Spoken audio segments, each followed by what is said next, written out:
kusema zaidi ya kwamba msimu huu umekuwa ni mgumu kwetu, msimu huu umekuwa ni msimu mbaya kwetu. Yale ambayo tulizoea kufanya kwenye michuano ya kimataifa, safari hii tumeshindwa kufanya. Umekuwa ni msimu ambao ndani yake umekuwa na pressure kubwa, maumivu mengi, lakini ndio mpira wa miguu. Tumefanikiwa kufuzu kwenda hatua ya robo finali kwa misimu 7 mfululizo. Msimu huu umeshindikana, ni mambo ya kawaida kwenye mpira wa miguu. Kuna wakati lazima uanguke ili ujipange upya na urejee kuwa bora zaidi. Kwa hiyo msimu huu tukubali kwamba hatukuwa sawa sawa. Ukiangalia tangu mwanzo kwenye safari yetu ya kufuzu kwenda hatua ya makundi, ilikuwa inaonyesha tu kwamba hatuko sawa sawa. Mechi na Gaborone, unajua namna ambavyo tulipata tabu kushinda. Mechi na Eswatini ilivyokuwa ngumu hasa hapa nyumbani, lakini mwisho wa siku tukaingia hatua ya makundi, na hatua ya makundi imekuwa mbaya zaidi. Inaweza ikawa inauma sana kwa mashabiki wa Simba kwa sababu hatujawahi kupata matokeo ya aina hii kwa kipindi chote ambacho tumeanza kushiriki michuano ya kimataifa. Tumepata alama moja katika michezo mingi. Kitu kizuri kimefanyika, lakini kupata matokeo mazuri ndio imekuwa changamoto. Katika mchezo wa leo ambao tulikuwa tunaamini kabisa mnyama anakwenda kuamkia hapa, na dakika 45 za kipindi cha kwanza kila mtu alikuwa na furaha kubwa, lakini baadaye shilingi ikageuka na magoli mawili yakarudi, na ndoto ya mnyama kuendelea tena na michuano ya kimataifa msimu huu imekuwa ni ngumu. Mimi niwaombe mashabiki wa Simba, inauma, inakera, si matokeo ya kupendeza na si matokeo ya sifa kwa Simba Sports Club, lakini hatuna budi kuyapokea na tujipange sasa kwa ajili ya msimu unaokuja. Lakini kubwa zaidi, nguvu yetu kubwa tuielekeze katika michuano ya ndani, kwa maana ya ligi kuu ya NBC pamoja na Azam Sports Federation. Bado kuna nafasi kubwa katika mashindano haya, na tusitumie nguvu kubwa ama muda mwingi kuanza kutukanana na kulaumiana kipindi hiki. Yalotokea yametokea, hakuna ambacho kinaweza kubadilika wala kurudi nyuma tena. Tumeshapoteza nafasi ya kwenda hatua inayofuata, tumeshapoteza michezo takriban yote ambayo tumecheza. Kwa hiyo hata tukisema tulaumiane, tuseme fulani mbaya, fulani hafai, hakuna kinachoweza kubadilika.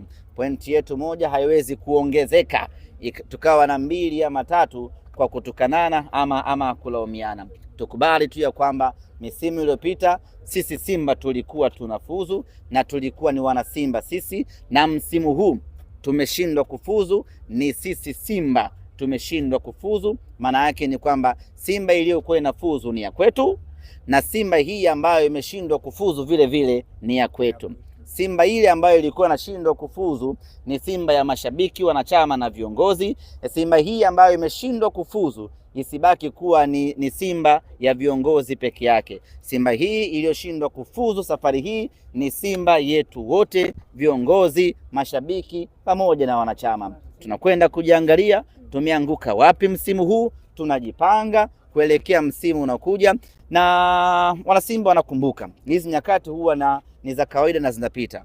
Kuna msimu tulicheza robo finali ya CAF, msimu uliokuja tulishindwa hata kufuzu kwenda hatua ya makundi, tukatolewa na UD Songo, lakini tukarejea, tukajipanga, na baada hapo ikabaki kuwa historia. Kwa hiyo msimu huu tumeshindwa kwenda robo finali, tutulie wana Simba, tujipange msimu ujao twende tukapigania nafasi yetu. Kwanza tuhakikishe tunapigania nafasi ya kushiriki michuano ya kimataifa mwakani, hilo ni jambo la kwanza. Lakini la pili, bado tuna nafasi kubwa kwenye ligi ya ndani, kwa maana mashindano ambayo yamebakia mkononi mwetu hivi sasa. Kwako binafsi unadhani nini kimekosekana hii leo, kwa sababu kwa pia umekwisha sema kwamba mwangaza umeanza kuonekana?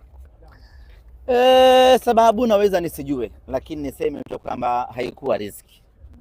Kipindi cha kwanza tulikuwa bora, tukafanya kila kinachowezekana, tukapata matokeo mazuri. Ghafla shilingi ikageuka. Kuna wakati unaweza kushindwa kuelezea kwa nini imekuwa vile, lakini niseme tu kwamba msimu huu in general umekuwa ni msimu mgumu na umekuwa ni msimu mbaya kweli kweli kwetu wana Simba. Hii inaleta taswira gani ukiangalia mwaka jana mlifika finali shirikisho na mlikuwa mkiishia robo finali, kwa ukubwa mlikuwa nao mnaishia hatua ya makundi mwaka huu, ni taswira gani inaleta? Ni kwenda kujipanga. Si taswira nzuri kwa klabu kubwa aina ya Simba, hata kama tusingecheza finali msimu uliopita, lakini kwa ukubwa ambao tumejiwekea na standard ambayo tunayo, ni timu ambayo tunapaswa kufanya vizuri kila msimu, na bahati nzuri ni kwamba tayari watu wetu wameshazoea hayo maisha. Kinachowatesa mashabiki wa Simba hii leo sio kushindwa kufuzu ama kitu gani, kinachowatesa ni mazoea. Tumeshazoea mechi kama hii, Mwarabu anakaa atake asitake na mnyama anakwenda robo finali. Hayo maisha msimu huu hayapo. Tumeshindwa kumfunga kila ambaye amekuja mbele yetu, hasa tunapokuwa katika uwanja Benjamin Mkapa. Sasa hayo tunakubaliana nayo ya kwamba msimu huu mambo yamekuwa mabaya. Tunakwenda kujipanga kwa ajili ya msimu unaokuja. Hapo haikunyong'onyeshi.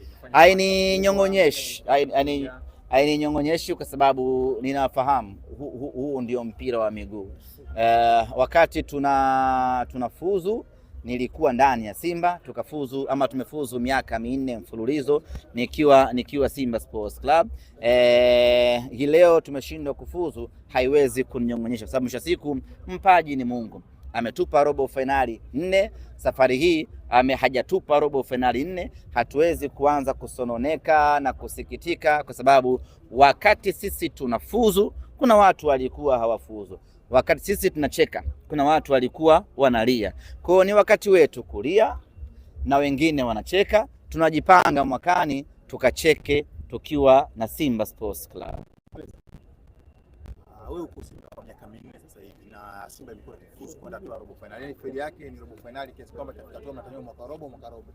Ilikuwa ni ukiingia makundi tu Simba kulikuwa robo finali kitu cha kawaida. Sasa hivi kuna watu mashabiki wengi wanalalamika labda kuna kitu kiko ndani sawa au vipi? Kuna nini ambacho kinaendelea Simba Sports hapa, pengine tuanje sijui hawatu wanapelekea timu kutokana na vizuri? Kwanza lazima ieleweke, timu ikifanya vibaya haimaanishi kuna shida ya uongozi. Hiyo lazima mentality mashabiki waiondoe kwamba kuna wakati unazidiwa tu. Kuna wakati unafungwa tu kutokana na ubora wa mpinzani ama namna ambavyo wapinzani wamekuja kwa msimu husika, ama pengine namna ambavyo timu yenu haiko sawa katika msimu husika. Kwa mimi ninachoamini tumehukumiwa kutokana na ubora, na ukitaka kuthibitisha hilo ni kwamba timu tayari imeshaongoza magoli 2, lakini tumeshindwa kuzuia kwa dakika 45 tu tuondoke na ushindi wetu wa kwanza. Kwa hiyo ukiangalia tu hapo unaona ni shida kubwa zaidi ya kiufundi kuliko ya kiutawala ambayo tunalazimisha ionekane kwamba kuna shida ya kiutawala. Yote kwa yote ni kwamba mimi ninachoamini ni kwamba tumepoteza nafasi yetu msimu huu ya kwenda hatua inayofuata kwa sababu ya kuzidiwa na wapinzani wetu, kwa sababu za mpira wa miguu. Haya ni mapito ambayo kila timu inayapitia ili kujipanga kuelekea msimu unaokuja. Ahmed, mara baada ya kuongoza goli 2-0, ulikuwa na imani Simba itapata ushindi leo?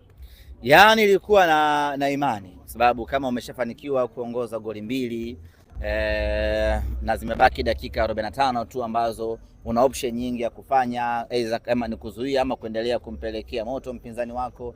Kwa hiyo nilikuwa naamini tayari nilikuwa nimeshaanza kufurahi, na kila mwana Simba alikuwa ameshaanza kufurahi akiamini ya kwamba Simba anakwenda kufufua matumaini yake na kuondoka na alama 3 za kwanza hii leo Benjamin Mkapa. Lakini yaliyotokea yanabaki kuwa historia ya kuumiza ndani ya klabu yetu, ndio mpira. Na Simba imeonekana ikicheza vizuri sana kipindi cha kwanza, lakini walipokuja kipindi cha pili ikaonekana imeleta mabadiliko makubwa sana na kuwapelekea wapinzani kumiliki ball position na kupata sare ya bao 2. Nadhani mabadiliko yaliyotokea kwa Yusuf Kagoma baada ya kuumia pamoja na Wilson Nangu kwa namna moja ama nyingine yalidhoofisha timu yetu. Kila mmoja anafahamu upambanaji wa Kagoma hasa kwenye eneo la kiungo, lakini vile vile upambanaji wa Wilson Nangu hasa kwenye eneo la backline.